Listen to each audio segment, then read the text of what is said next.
네, 오늘 저녁에 우리에게 주시는 하나님의 은혜의 말씀 이사야서 2장 1절부터 5절까지의 말씀입니다. 짧은 본문인데요. 다 같이 합독하도록 하겠습니다. 아모스의 아들 이사야가 받은 바 유다와 예루살렘에 관한 말씀이라. 말일에 여호와의 전 예산이 모든 산 꼭대기에 굳게 설 것이요 모든 작은 산 위에 뛰어나리니 만방의 그리로 모여들 것이라. 많은 백성이 가며 이르기를 오라 우리가 여호와의 산에 오르며 야곱의 하나님의 전에 이르자. 그가 그 얘기를 우리에게 가르치실 것이라. 우리가 그 길로 행하리라 하리니 이는 율법이 시온에서부터 나올 것이요 여호와의 말씀이 예루살렘에서부터 나올 것임이니라. 그가 열방 사이에 판단하시며 많은 백성을 판결하시리니 무리가 그들의 칼을 쳐서 보습을 만들고 그들의 창을 쳐서 낫을 만들 것이며 이 나라와 저 나라가 다시는 칼을 들고 서로 치지 아니하며 다시는 전쟁을 연습하지 아니하리라. 야곱 족속아 오라 우리가 여호와의 빛에 행하자. 아멘. 하나님의 말씀입니다. 오늘 설교 본문이 이사야서 2장 1절에서 5절인데요. 그래서 저희가 오늘 점심에 교육자들과 같이 식사하면서 이사야서가 66장으로 구성되어 있지 않습니까? 그랬더니 한 목사님이 저보고 목사님 이사야서 이런 속도로 나가면 2년 걸리겠습니다. 그러더라고요. 예전에 창세기가 2년이 넘게 걸렸어요. 근데 창세기는 이야기가 있기 때문에 2년이 걸려도 별로 그렇게 힘든 줄 모르게 진행이 됐는데 이사야서는 그 예언서이기 때문에 2년 넘게 이사야서를 한다. 좀 무리겠다 이런 생각이 들었어요. 그래서 저는 크루즈를 안 타봤는데요. 크루즈가 평균 속도가 약 한 40km 정도 된다고 그러더라고요. 제가 검색해 보니까. 그래서 저는 이사야서가 이제 막 출항을 해서 저희가 이제 두 번째 챕터에 들어왔는데 처음에는 좀 서행을 하다가 또 이 항해가 좀 궤도에 오르게 되면 속도를 좀 높이도록 하겠습니다. 그래서 이사야서 항해가 지엽적이지도 않고 피상적이지도 않게 적절한 속도를 유지해서 항구에 잘 도착할 수 있도록 그렇게 이사야서를 계획하고 진행해 나가도록 하겠습니다. 이사야서 1장을 보게 되면 이스라엘에 대한 하나님과 이사야의 고발이 기록되어 있는 부분입니다. 하나님께서는 이스라엘의 회개를 원하셨지만 그것은 하나님의 희망이었고 이스라엘은 필연적인 심판을 경험하게 될 것입니다.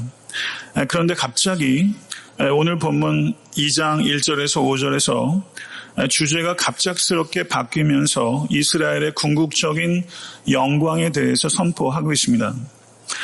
이사야 서론부에서 제가 이사야서 전체의 구조를 말씀드리면서 이사야서 1장부터 12장까지는 유다와 예루살렘에 임할 심판에 대한 예언의 말씀이라고 제가 이야기했습니다. 그럼에도 불구하고 이사야서 1장과 이 12장까지의 내용은 심판에 대한 이야기로만 가득하지는 않고 이 심판을 주로 이야기하고 있는 이 부분 속에서도 소망을 이야기하는 부분이 6개의 단락이 마치 작은 불빛처럼 반짝여 있다. 제가 이렇게 말씀을 드린 바 있는데요. 오늘 본 말씀 이사야서 2장 1절부터 5절까지가 1장부터 12장까지의 내용 중에 있는 6개의 작은 소망의 불빛 가운데 첫 번째 소망의 불빛이다. 이렇게 이해할 수 있는 것입니다. 여기 보시게 되면 이 예언이 놀랍도록 아름답고 그리고 힘을 가지고 있는 것을 볼 수가 있는데요.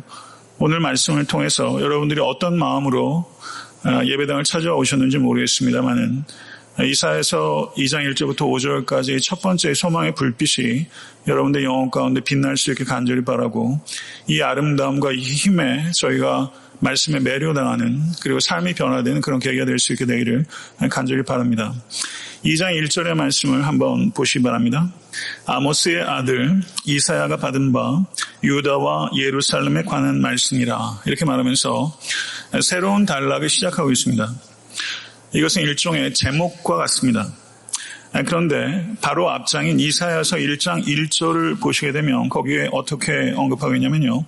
유다 왕 우시아와 요담과 아하스와 히스기야 시대에 아모스의 아들 이사야가 유다와 예루살렘에 관하여 본 계시라 이렇게 말씀하고 있어요. 그러니까 1장 1절과 2장 1절이 굉장히 유사하다는 것이죠. 그래서 1장 1절 역시 제목입니다. 근데 1장 1절의 제목은 이사야서 66장 전체를 커버하는 제목이라면 이사야서 2장 1절의 이 제목은 소단락을 커버하는 제목이라고 볼 수 있는데, 그러면 2장 1절의 이 제목은 어디서부터 어디까지를 포함하는 제목인가? 학자들이 많은 이야기가 있어요. 그래서 공통적으로는 2장 1절의 이 제목은 적어도 4장까지의 내용을 포괄하는 제목이다. 그리고 길게는 5장까지를 포괄한다. 그리고 6장부터는 다른 이야기가 시작된다. 이렇게 이야기할 수 있다는 거죠.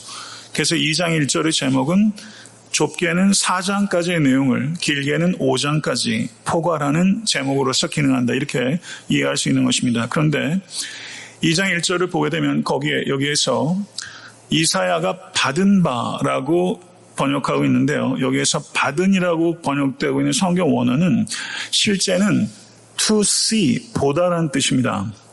그래서 영어 번역을 보게 되면 그 saw라고 번역하고 있어, 보았다라고 이렇게 번역하고 있는데 우리 번역에서는 받았다 이렇게 번역하고 있어요. 다른 한글 번역본을 보니까 보았다라고 번역하고 있는 번역들도 있습니다. 그런데 말씀이라고 번역되고 있는 이 히브리어가 굉장히 중요한데 저를 한번 따라해 보시겠습니까? 다바르, 이게 말씀이에요. 우리가 이건 좀 알아두시면 좋을 것 같아요. 저희의 목장 이름 가운데 하나가 미드바르라는 목장이 있습니다. 미드바르, 광야라는 뜻이에요. 광야. 미드바르, 다바르. 그렇죠. 두 개가 굉장히 밀접하게 연관이 되죠. 하나님의 다바르가 언제 들리느냐? 푸른 초장과 쉴만한 물가에서도 들립니다. 그렇지만 정말 하나님의 말씀이 크게 들릴 때는 미드바르에서 들려요. 광야에서 하나님의 다바르가 우리 영혼 가운데 천둥처럼 내려오는 거예요. 미드바르에서 다바르가 들려요. 미드바르에서 다바르를 듣게 되면 그 미드바르는 성도 여러분 단맛을 느낄 수 있습니다. 그러면 성경에서 이 말씀이라고 번역되고 있는 이 다바르가 어떤 뜻인가 라고 했을 때 우리가 글자가 자음과 모음으로 이루어져 있지 않습니까? 그래서 한 단어를 자음과 모음으로 구성된 글자 하나하나가 이제 단어를 구성하고 센텐스를 만들고 하는데요. 자음과 모음으로 구성된 말, 그것을 그것은 훨씬 뛰어넘는 것입니다. 그러면 이 다바르는 무엇을 포괄하는가? 그것은 역사적 사건과 자연적 현상까지를 망라해서 하나님께서 하나님의 자녀들과 의사소통하는 모든 방식, 그것이 다바르예요. 단지 글루된 말만 의미하는 것이 아니라 자연세계와 그리고 하나님의 역사적 사건, 이 모든 것들을 포괄한 하나님의 의사소통 방식, 이것이 다바르라는 것이죠.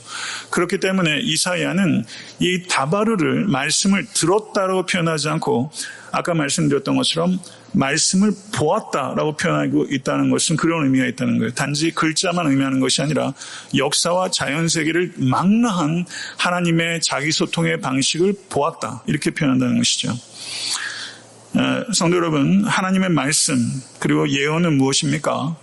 하나님께서 선지자를 통해서 받아 적도록 한 것만을 예언이라고 얘기하는 것이 아니라 역사적 사건과 자연세계에 있는 모든 현상을 통해서 본 것, 그것이 다바르고, 그리고 그 본 것들을 하나님의 관점에 따라서 해석하고 관찰한 결과, 그것이 하나님의 말씀이요 예언이라는 것이죠.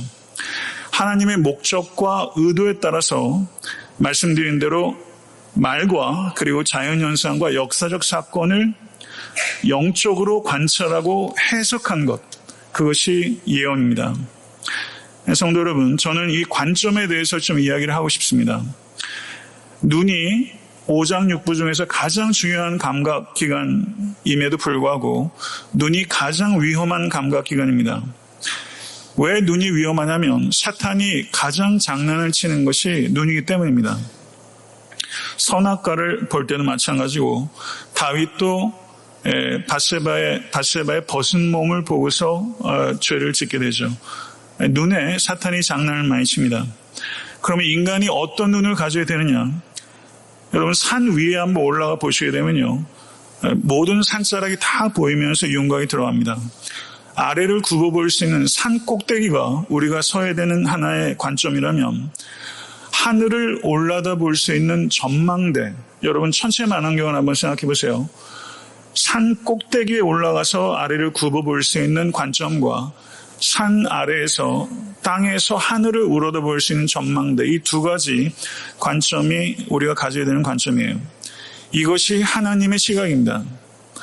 하나님의 눈으로, 하나님의 목적과 의도라는 눈으로 나의 삶과 역사와 우주의 과정과 결과들, 목적들을 바라볼 수 있는 것, 그런 눈을 가질 수 있게 되기를 바랍니다.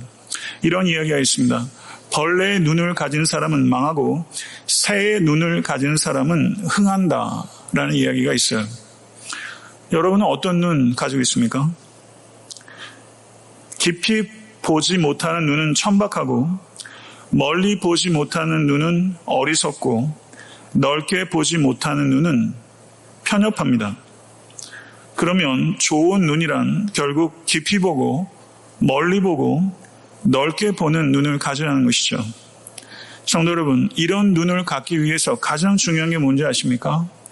깊이 보고 멀리 보고 넓게 보기 위해서는 눈을 감아야 합니다. 눈을 감고 기도해야 하는 것입니다.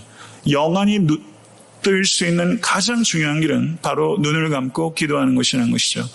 그래서 여러분들과 저의 눈이 모쪼록 좋은 눈 가지실 수 있게 간절히 바라고, 산 꼭대기의 조망과 그리고 전망대에서 위를 쳐다볼 수 있는 그와 같은 이중적인 관점을 가질 수 있는 그런 좋은 눈 갖는 여러분과 제가 될 수 있게 간절히 바랍니다.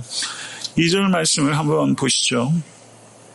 말이래 여호와의 전의 산이 모든 산 꼭대기에 굳게 설 것이요 모든 작은 산 위에 뛰어나리니 만방이 그리로 모여들 것이라. 이렇게 번역하고 있어요. 근데 실제 히브리어 순서는 다릅니다. 히브리어는 굉장히 플렉시블해요. 중요한 것이 앞으로 갑니다. 헬라어도 마찬가지예요. 실제 히브리어 어순은 달라요. 어떻게 어순이 되어 있냐면, 자, 여러분 따라해 보시죠. 그리고 있을 것이요. 그리고 일어날 것이요. 이렇게 어순이 되어 있어요. 실제 히브리어 어순은 그리고 있을 것이요. 그리고 일어날 것이요. 이렇게 되어 있어요. 이와 같은 히브리어의 특성을 이용해서 이사야는 강조하는 게 있죠. 단호한 확신을 강조하고 있는 거예요. 그리고 일어날 것이요. 그리고 있을 것이요. 성도 여러분, 하나님의 약속이 성취될 것이라는 그 단호함을 가지고 이사야는 이렇게 이야기하고 있다는 것입니다. 여러분에게 이렇게 단호한 확신이 있습니까? 한 성도가 신앙 상담을 하러 목사님을 찾아왔습니다. 목사님이 성도에게 물었어요. 성도님, 제가 뭐라고 기도해 드릴까요? 그랬더니 확실하게 알고 살아가도록 기도해 주십시오. 이렇게 기도 요청을 했어요. 목사님에게. 그랬더니 목사님이, 성도님, 저는 그렇게 기도하지 않겠습니다. 이렇게 이야기를 했어요. 그리고는 목사님이 이렇게 말했어요. 경청하십시오.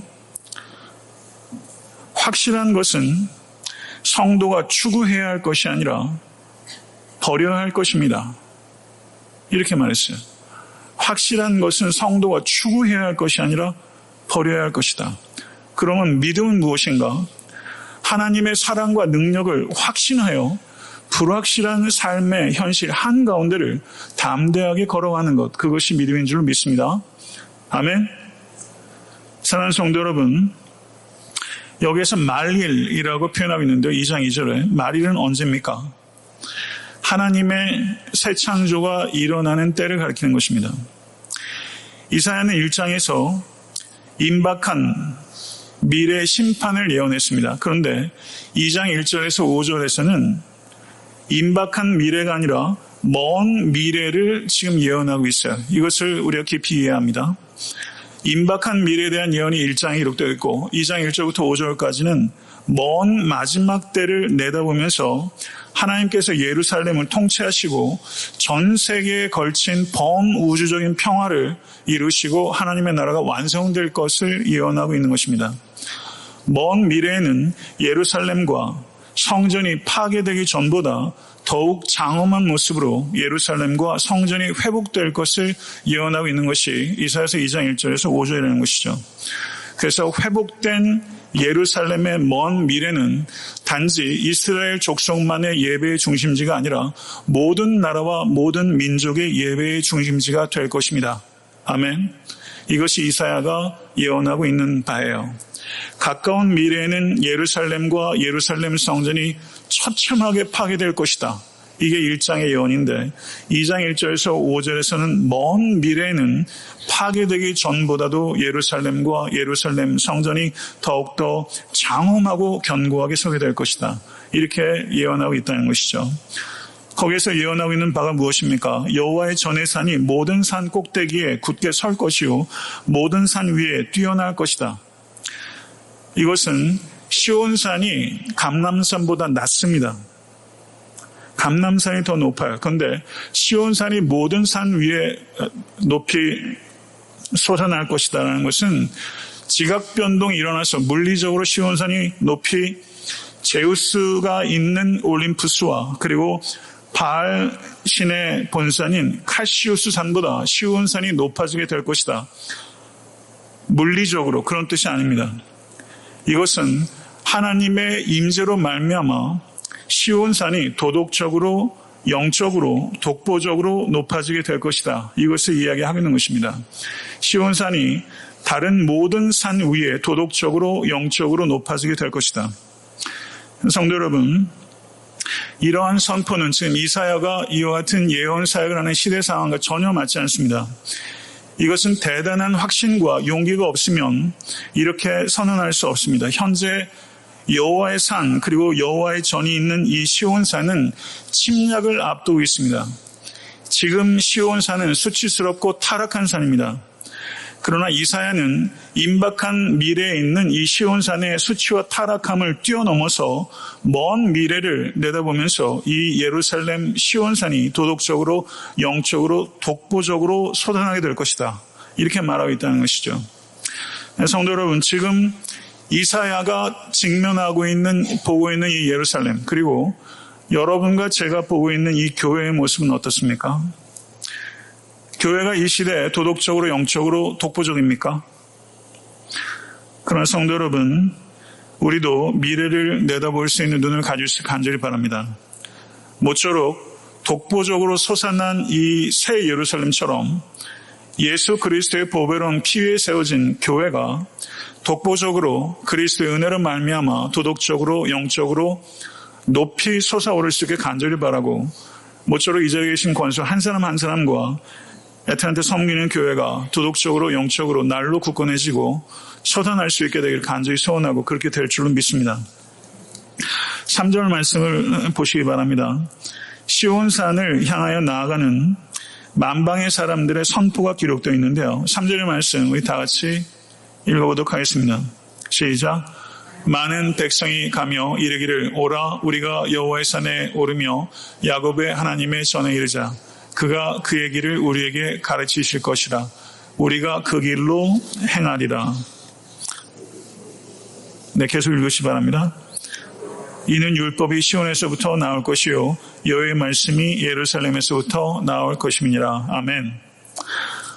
여기서 제가 지금 가까운 미래와 먼 미래를 계속 좀 설명하고 있어요. 가까운 미래에 예루살렘에 닥칠 나라가 어떤 나라입니까? 북이스라엘에는 어떤 나라가 닥쳐요? 아수르. 남유다에는 어떤 나라 닥칩니까? 바벨론이 닥칠 거예요. 이게 가까운 미래의 현실이에요. 그런데 먼 미래의 현실은 뭐예요? 많은 백성이 가며 이르기를 오라 우리가 여호와의 전에 오르며 야곱의 하나님의 전에 이르자라고 말하고 있는 거예요. 가까운 미래와 먼 미래가 이렇게 극단적으로 대조가 이루어지고 있다는 것입니다. 지금 이스라엘 예루살렘에는 이스라엘 백성들이 대표적인 그 명절에 예루살렘으로 운집합니다.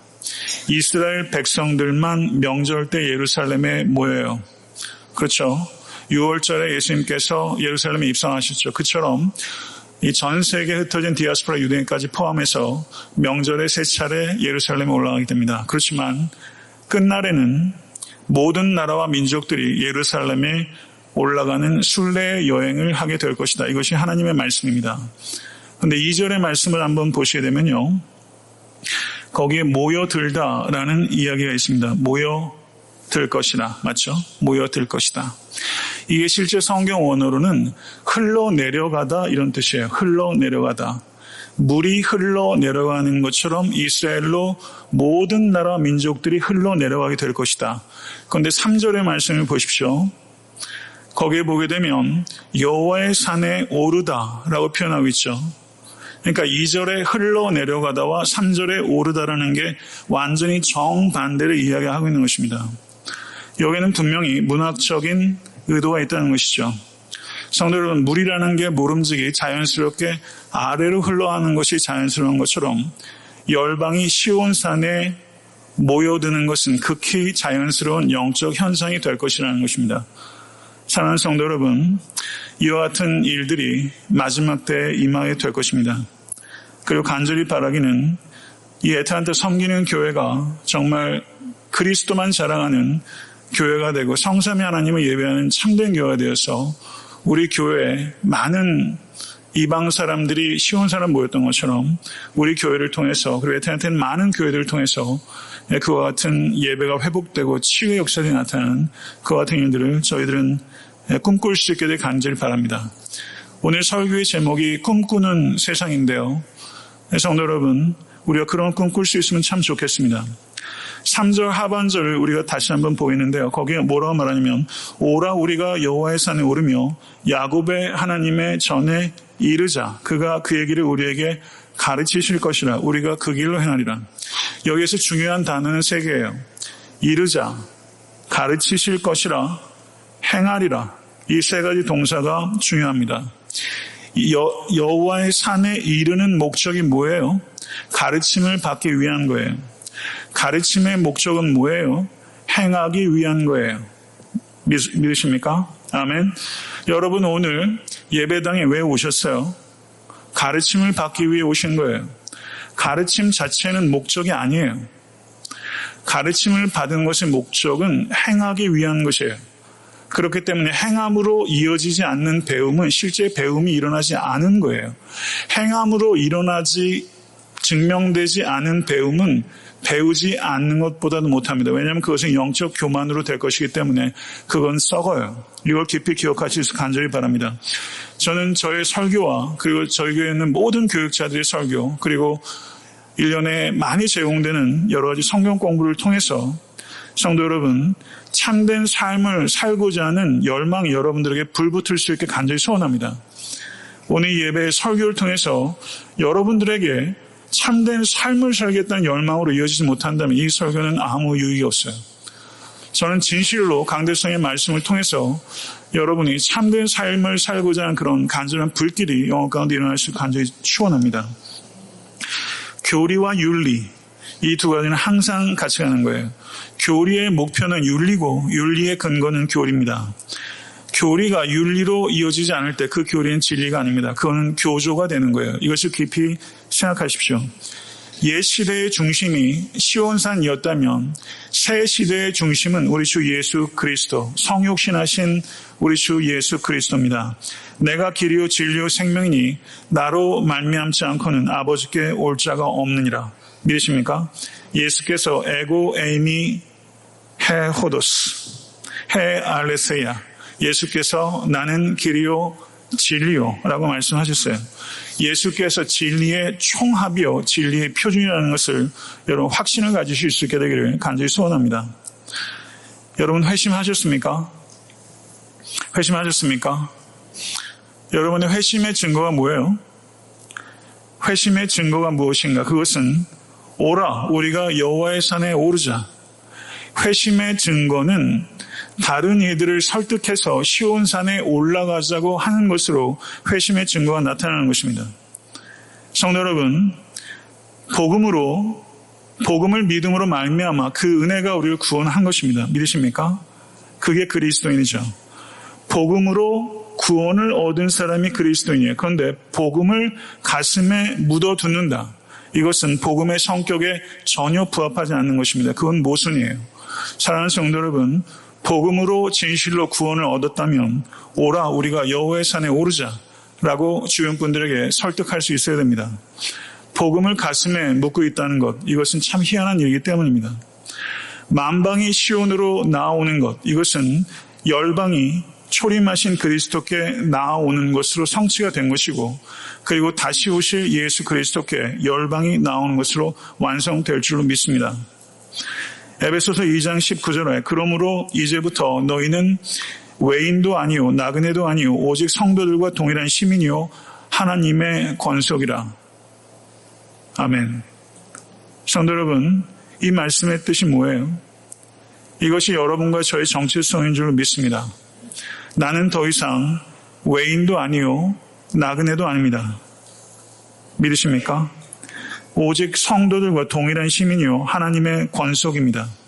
이것이 바로 우리의 정체성이고 그리고 오늘 이사야서에서 이방이 만방이 시온산으로 가면서 오라 우리가 여호와의 산에 오르자 라고 이야기했던 그 말씀의 성취로 바로 여러분과 제가 이 자리에 그리스도께 나올 수 있게 된 줄로 믿습니다. 이사야서의 예언의 선치가 바로 여러분과 저라는 것을 우리는 생각할 수 있어야 돼요. 그런데 3절을 한번 보시기 바랍니다. 거기에 야곱의 하나님이라는 표현이 나와요. 야곱의 하나님. 신구약 성경 전체를 보게 되면 야곱의 하나님이라는 표현이 모두 24번 등장합니다. 출애굽기 3장 6절에 처음 나와요. 출애굽기 3장 6절에 나는 내 조상의 하나님이니 아브라함의 하나님, 이삭의 하나님, 야곱의 하나님이니라 이렇게 말하면서 야곱의 하나님이라는 표현이 성경에 처음 나와요. 그런데 이렇게 아브라함과 이삭과 야곱의 하나님이라고 이야기할 때도 있는가 하면 단독적으로 표현할 때는 아브라함의 하나님 혹은 이삭의 하나님이라고 표현하기보다는 야곱의 하나님이라고 훨씬 많이 표현합니다. 그러면 하나님을 야곱의 하나님이라고 표현하는 이유는 뭘까요? 시편 46편 7절을 보시게 되면 만군의 여호와께서 우리와 함께 하시니 야곱의 하나님은 우리의 피난처시로다 라고 말씀합니다.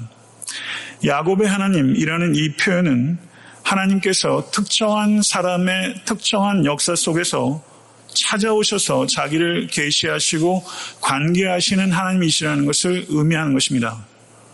성도 여러분, 야곱에게 찾아가셔서 자기를 알리시고 관계하시고 동행하셨던 야곱의 하나님은 바로 여러분과 저의 삶 가운데 찾아오셔서 나에게 그리고 각자에게 자기를 계시하시고 알리시고 동행하시는 나의 하나님이라는 것을 진실로 믿으시고 경험하실 수 있게 되기를 주 예수 그리스도는 간절히 축원합니다. 시편 118편 28절을 보게 되면 주는 나의 하나님이시라 내가 주께 감사하리이다. 주는 나의 하나님이시라 내가 주를 높이리이다. 시편 145편 1절은 왕이신 나의 하나님이여 내가 주를 높이고 영원히 주의 이름을 성축하리이다. 이렇게 이야기했습니다. 그리고 잘 아시는 대로 마가복음 15장 34절에서 예수님께서 십자가상에서 나의 하나님 어찌하여 나를 버리시나이까 이렇게 고백했습니다. 나의 하나님. 성도 여러분, 여러분에게 하나님은 진실로 나의 하나님이라고 말할 수 있을 만큼 그분과 인격적으로 깊은 교제 가운데 계십니까? 예수님께서 나의 하나님이라고 부르셨을 때 예수님은 십자가상에서 하나님의 부재를 경험하셨습니다. 하나님의 임재가 가장 필요한 시점에 예수께서는 하나님의 부재를 경험하셨습니다. 하나님께서는 너무 멀리 계신 것 같고 그리고 원수들은 너무 가까이 있는 것 같습니다. 하나님은 듣지도 않으시고 돕지도 않는 것 같이 느껴집니다. 여러분 혹시 지금 하나님께서 여러분을 듣지도 않고 돕지도 않는 것 같이 느껴지진 않습니까? 우리가 신앙생활하면서 하나님께서 내 기도를 듣지도 않고 돕지도 않는 것 같이 느껴지는 시간들과 무관한 신앙생활은 없습니다. 그런 신앙생활은 없습니다. 그렇지만 성도 여러분, 하나님께서 여러분을 듣지도 않고 돕지도 않는 것 같이 느껴지는 지금 이 시간도 하나님의 성품과 하나님의 능력과 하나님의 섭리를 확신하기 때문에 여러분과 저는 여전히 고백할 수 있습니다. 하나님은 나의 하나님이십니다. 믿으십니까?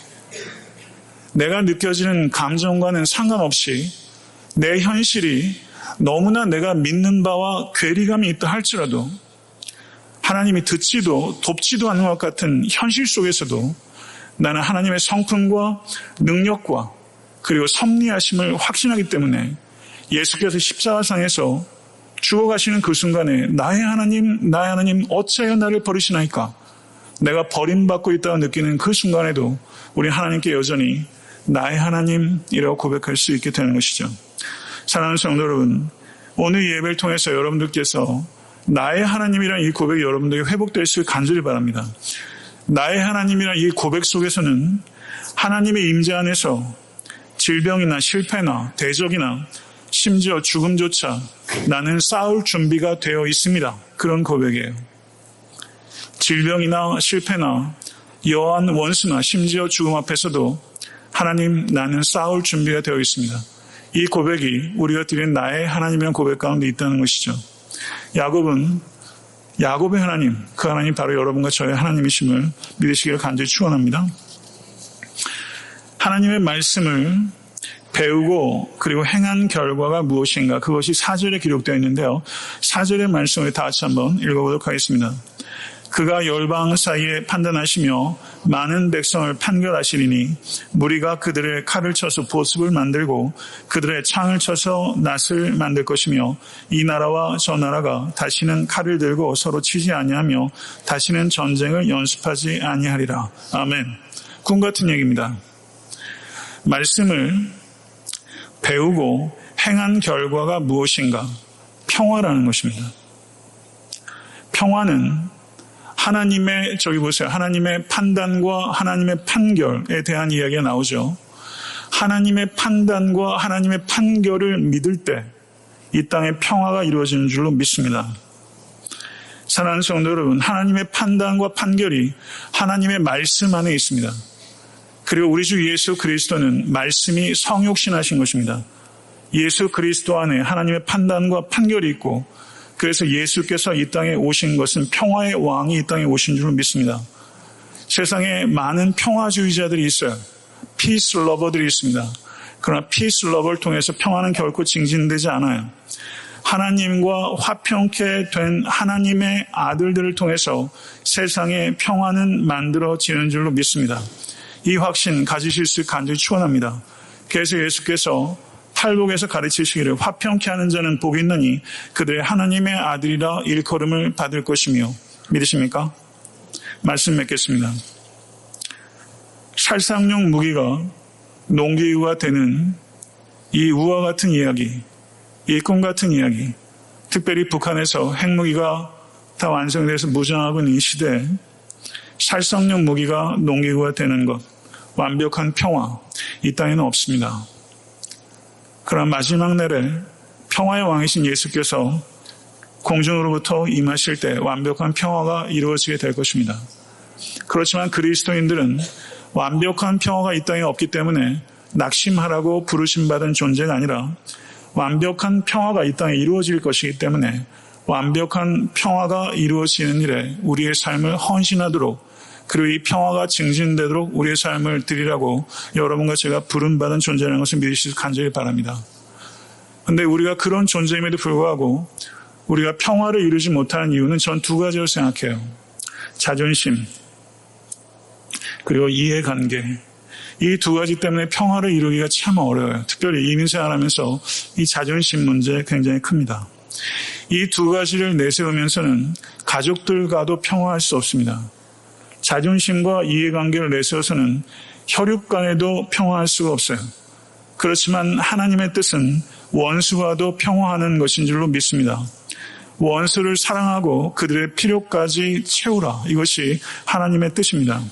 이 소명을 감당하도록 우리에게 주신 연습장이 있어요. 그 연습장이 두 개가 있습니다. 하나는 가정이고 하나는 교회인 줄로 믿습니다. 여러분들이 가정과 교회에서 불화한다면 그것이 우리들의 엄연한 실제임에도 불구하고 우리가 가정과 교회에서 불화한다면 우리는 원수와 결코 화평할 수 없을 것입니다. 모쪼록 여러분의 가정과 교회가 간혹 다툼과 불화가 있을 수 있지만 가정과 교회에서 평화를 연습함으로 말미암아 밖으로 나가서 이웃들과 그리고 원수와도 화평하는 일에 여러분과 제가 쓰임받을 수 있게 간절히 축원합니다. 여러분 주변에 누군가가, 경청하십시오, 미숙하면 기다리십시오. 실수하면 덮어주십시오. 범죄하면 온유함으로 징계하고 용서하십시오. 저도 어저께 굉장히 예민해져가지고 누구랑 카톡을 하면서 카톡에 조금 이렇게 제가 예민하게 반응을 했어요. 그게 어제부터 오늘 낮 내내 제 마음에 너무 괴롭더라고요. 그래서 카톡을 다시 썼죠. 그러면서 오늘 설교 본문을 제가 이렇게 보내면서 용서하시라고. 자, 요러요러해서 요즘 과민한 것 같다고. 서운해서 그랬던 것 같다고. 용서하시라고 제가 이렇게 얘기를 했는데요. 목회자임에도 불구하고 이렇게 작은 글을 옮기면서도 실수할 때가 있어요. 좀 더 신중할 것. 기억하실 수 있게 간절히 바랍니다. 미숙하면 기다리십시오. 실수하면 덮어주십시오. 범죄하면 온유함으로 징계하고 세우십시오. 주여 나를 평화의 도구로 써주소서. 이것이 여러분과 저의 오늘의 기도가 될 수 있게 되기를 간절히 소원합니다.